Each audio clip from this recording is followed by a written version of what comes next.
Vitor, a maior preocupação dos nossos investidores está muito relacionado à segurança do investimento, né? E como é que a Cota Real hoje protege o investimento do nosso grupo?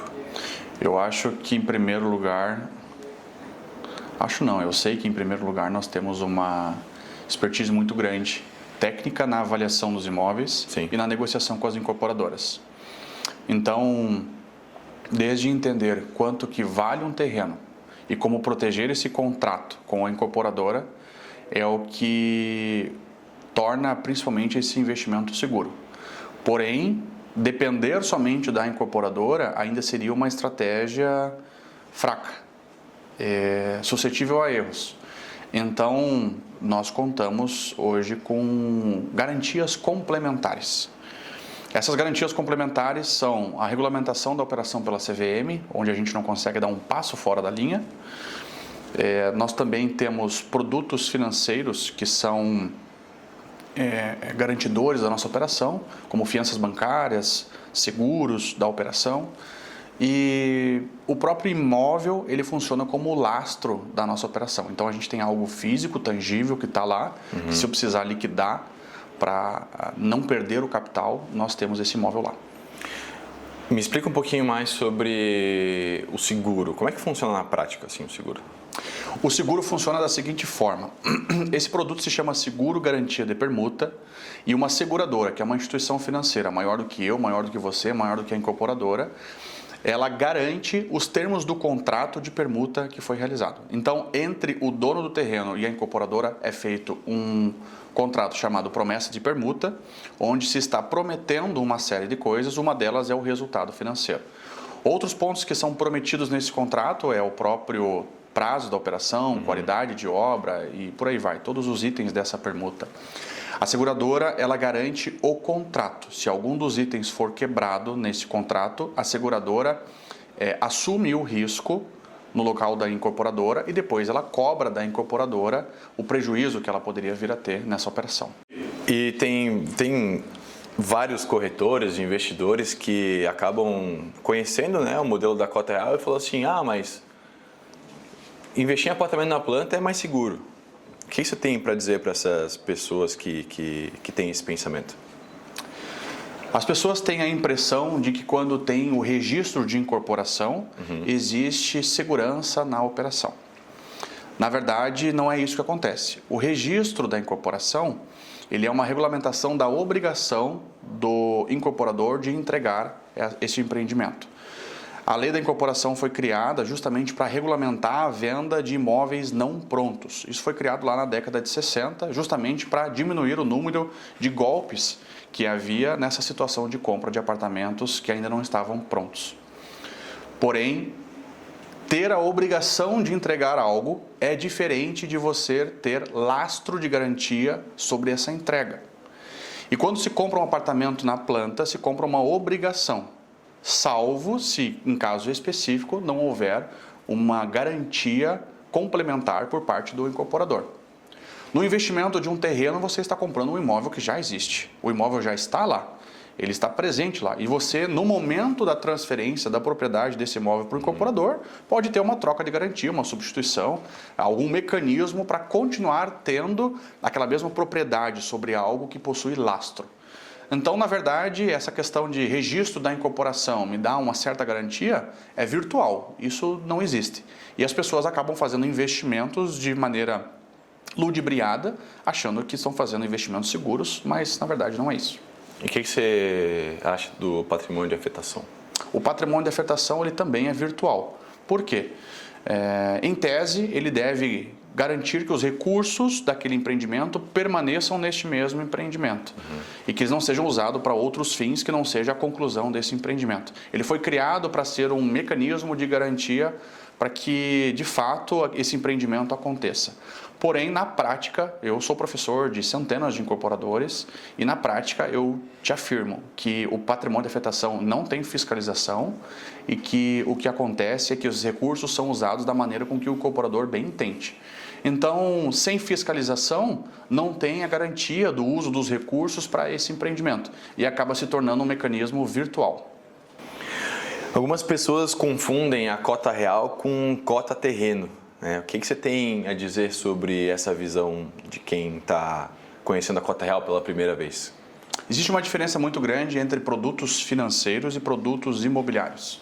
A cota terreno, ela é uma invenção de um produto imobiliário, que na verdade ela se trata de um produto ilegal da maneira que é praticada por alguns participantes. Não é possível fazer a venda de participação em investimento sem a regulamentação da CVM, a Comissão de Valores Mobiliários. E a cota terreno, quando ela é feita em oferta pública, ela é de fato ilegal. A cota terreno normalmente ela é quando investidores se juntam para comprar um terreno. Quando isso é feito com family and friends, ou seja, amigos e familiares mais próximos, você não precisa fazer uma oferta pública para que isso aconteça. Porém, a partir do momento que você está fazendo captação de investimento para cota terreno, isso é ilegal à visão das olhos da CVM. Por que as pessoas fazem isso? Porque a CVM não tem braço para fiscalizar todas essas operações. Já os produtos da cota real são produtos regulamentados pela CVM. São de ofertas privadas alguns e outros de oferta pública. Mas sempre que nós tivermos regulamentação da CVM em cima, nós estamos com uma regulamentação que é própria para esse tipo de produto. Hoje, o fundo de investimento imobiliário, ele é o veículo, o mecanismo mais apropriado para a gestão de capital próprio e de terceiros, num nível de governança muito alto. E é assim que a cota real trabalha, trazendo uma governança que não depende de eu querer assinar, de repente, algo que possa nos colocar no risco. Eu sou regulamentado por uma administradora, a administradora não faz algo sem que a gente autorize também, né? E a gestora também participa desse processo. Nem que a gente queira, a gente não consegue pisar fora da linha. Bom, em relação também agora a escolha de um terreno, né? Fazer uma análise de viabilidade, as pessoas veem como algo simplista, assim, né? A gente chama de conta de padeiro, né? O que você tem a dizer sobre os corretores ou até o mercado como um todo que fazem esse tipo que querem fazer esse tipo de análise sem as ferramentas e sem o conhecimento? Eu costumo dizer para essas pessoas que fazem a conta de padeiro para que eles abram uma padaria e vão fazer pão.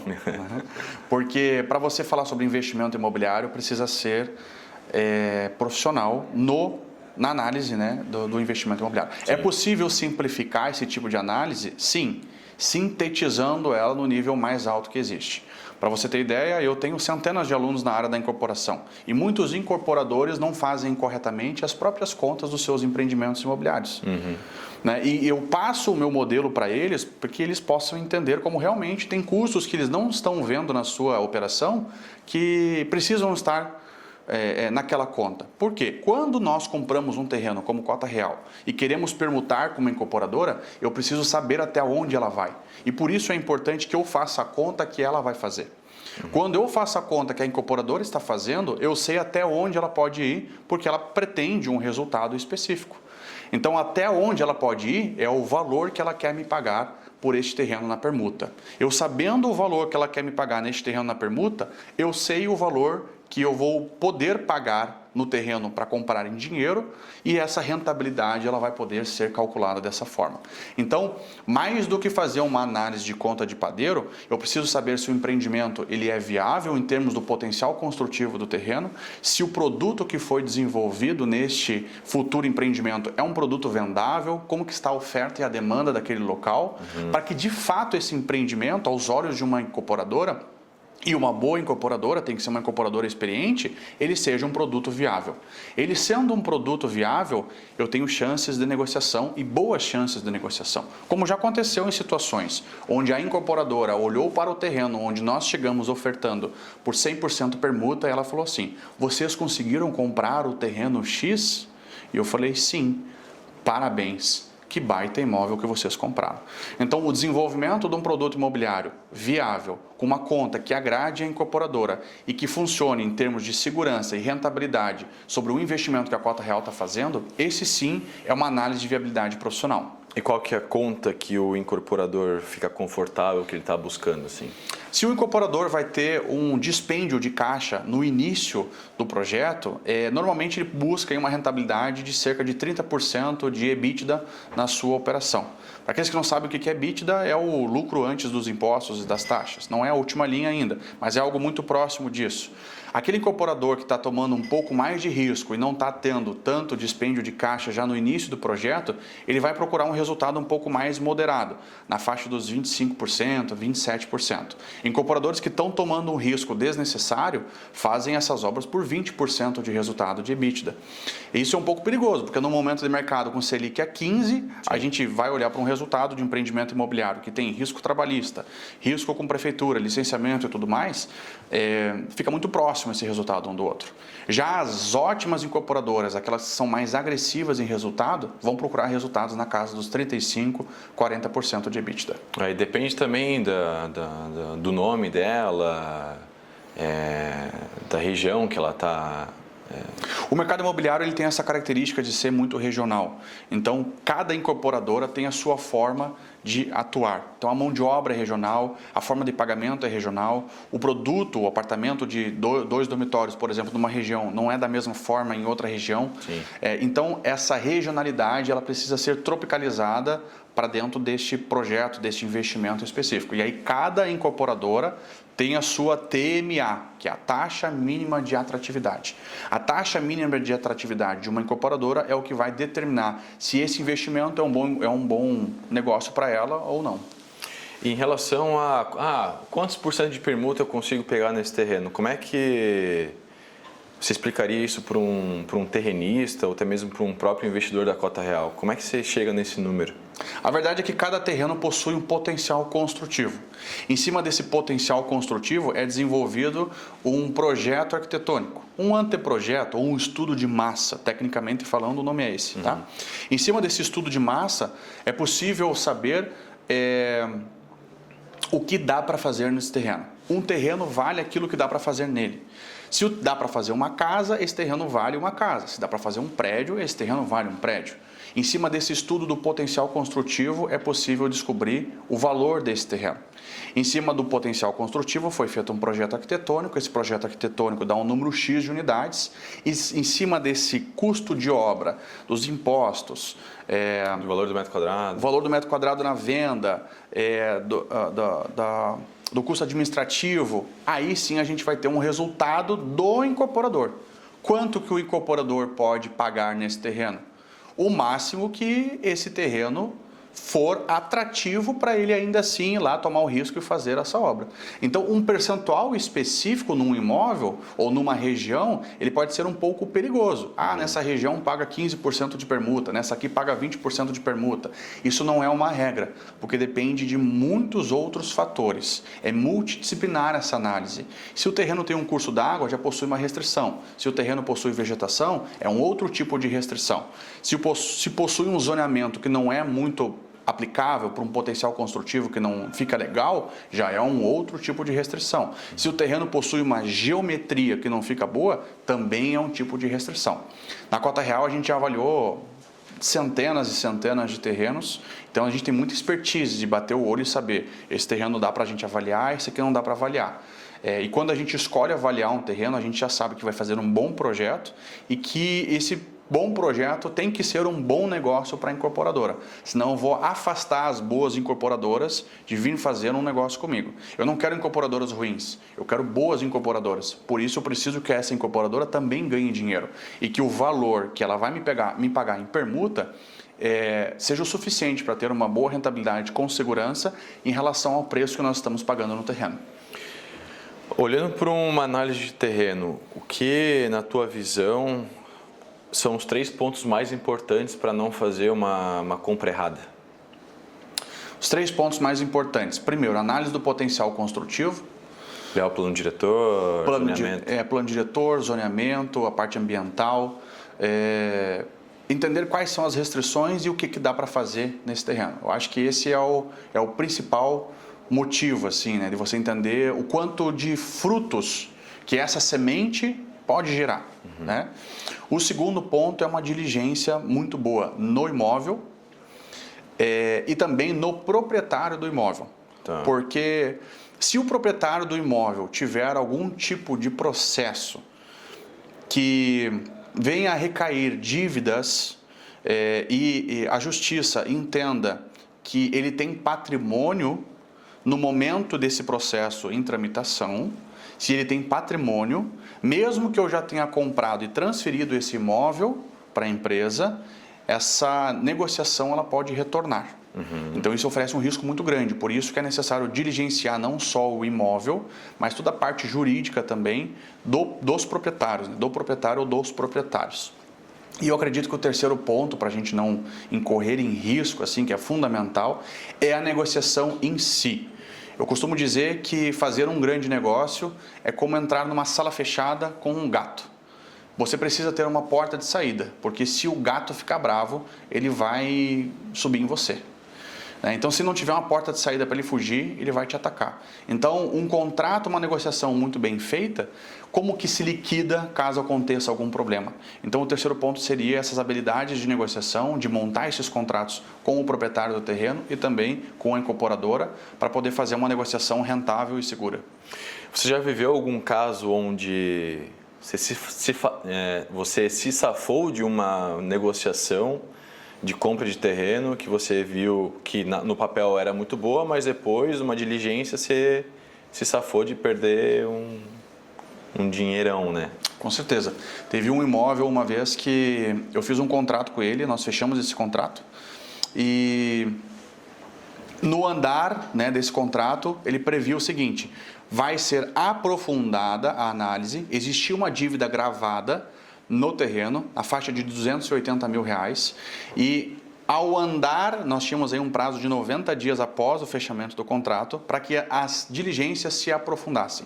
Fazer diligência é algo trabalhoso e caro. E para fazer isso, você precisa ter um certo nível de compromisso já em relação àquele terreno, aquele imóvel, aquela negociação, porque você vai começar a investir dinheiro. Isso aconteceu nesse caso e até R$1,5 milhão eu estava disposto a assumir essas dívidas. E naquele caso, tinha 280 mil gravados na matrícula. Quando nós aprofundamos a análise, havia dívidas de ICMS que já estavam julgadas, já tinha tramitado na justiça, mas ainda não tinha sido penhorado no terreno. A própria justiça já tinha mandado o cartório penhorar, mas o cartório por algum motivo não havia penhorado. Então não aparecia na matrícula a dívida, porém aparecia no CPF do proprietário do terreno. Eram dívidas de empresa que culminaram para o CPF desse proprietário de terreno e que depois recaíam sobre um imóvel que não tinha nada a ver com a empresa. Nesse caso, nós levantamos que as dívidas ultrapassavam R$8 milhões e acabavam invalidando o negócio. Eu tinha uma cláusula resolutiva nesse contrato que se as dívidas passassem de R$1,5 milhão, eu poderia sair deste contrato. Eu fiquei com o prejuízo da diligência, cerca de R$40 mil, mas também deixei de entrar num negócio onde eu teria que pagar uma dívida que eu estava disposto até R$1,5 milhão, mas era de R$8 milhões. Essa aí é a janela do quarto com gato, né? Essa é a janela do quarto com gato, sim. Vitor, como é que você viu o modelo da cota real como oportunidade de negócio? O que você entendeu nas dinâmicas do mercado para entender, beleza, o mercado está buscando isso aqui agora? Além de desenvolvedor imobiliário como incorporador e loteador, eu também sou professor de incorporadores. E eu entendi que o fluxo de caixa de uma incorporadora ele é direcionado para a obra. Quem compra terreno são administradora de bens, administradora de ativos. Essas incorporadoras, 98% das incorporadoras, preferem permutar os terrenos ao invés de comprar. Então, eu percebi que existiam oportunidades no mercado imobiliário de terrenos que estavam à venda e permaneciam à venda por muito tempo e eu me perguntei, por que esses terrenos não são vendidos? A conta não está fechando? Alguns realmente a conta não estava fechando, porém eu percebi que o volume de capital necessário para fazer aquisições do porte de 5, 10, 15, 20 milhões de reais, 50 milhões de reais, como a Cota Real já fez aquisições desse tamanho, precisa ser com investidores que são muito seletos, 4, 5, 6 no máximo numa cidade aí são os compradores de terreno. Para aqueles investidores que são compradores de apartamentos, acabava se tornando uma diversificação que não era possível ele fazer, porque o volume de capital é muito grande. Porém, quando você organiza o capital numa estrutura regulamentada pela CVM, que é a Comissão de Valores Imobiliários, para poder comprar terrenos, levando a rentabilidade que aqueles tubarões tem nessas operações, né? Democratizando isso para que o investidor de imóvel tradicional consiga acessar esse nível de segurança e de rentabilidade nessas operações, se torna uma diversificação de produtos imobiliários para investimento, que não é aquele produto de prateleira, ele é um produto estruturado, regulamentado com um nível de segurança muito alto. Como funciona o investimento com a cota real? O core business da cota real é comprar terrenos para permutar com incorporadoras. E nós fazemos isso garantindo 70% do capital dessa compra e abrimos para outros investidores entrarem nessa operação os outros 30% desse capital. Nós fazemos isso através do modelo chamado fundo de investimento, que é o veículo de maior governança que existe no país, regulamentado pela CVM, para poder fazer essa operação da gestão do capital próprio e do capital de terceiros. Então, em suma, o investidor está comprando um apartamento? Não, não está comprando apartamento. Não existe apartamento enquanto não há registro de incorporação. O que existe é um terreno com uma perspectiva de um empreendimento imobiliário. Porém, o próprio apartamento ele é virtual, quando você está comprando uma tabela zero ou um empreendimento que não tem incorporação. O terreno ele é real, ele já está lá. Ah, Vitor, então eu estou comprando o terreno? Não, você não está comprando o terreno. Quem está comprando é o fundo de investimento. Um fundo de investimento, ele é que nem um prédio. Quem tem o prédio? Quem é dono do prédio? Ninguém é dono do prédio. As pessoas são donas dos apartamentos ou das salas comerciais de um prédio. Um fundo de investimento é a mesma coisa. Ninguém é dono desse fundo de investimento. As pessoas são donas das cotas desse fundo de investimento. O fundo de investimento, ele é uma estrutura que por si só tem personalidade e essa personalidade jurídica do fundo é ela quem faz a aquisição desse terreno, a gestão do capital, né, de terceiros para fazer então a permuta com a incorporadora e depois distribuir resultados a partir dos próprios imóveis que são resultantes dessa permuta ou então da venda desses imóveis e distribuição desses resultados de maneira financeira. É importante também dizer que, nesse momento, existe um grupo empresarial em volta da cota real, de empresas, né, desse mesmo grupo, que a cota real faz parte, que auxiliam todo esse processo. Existe uma empresa focada nas vendas das unidades, existe uma empresa focada no funding da obra.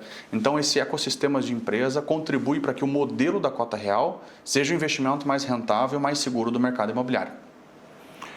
O que tu diria para alguém que pensa em fazer investimento só contando com uma valorização futura? Por exemplo, eu vou investir em Balneário Camboriú porque o mercado valoriza 20% ao ano. Eu entendo que essa visão da valorização futura, ela é uma visão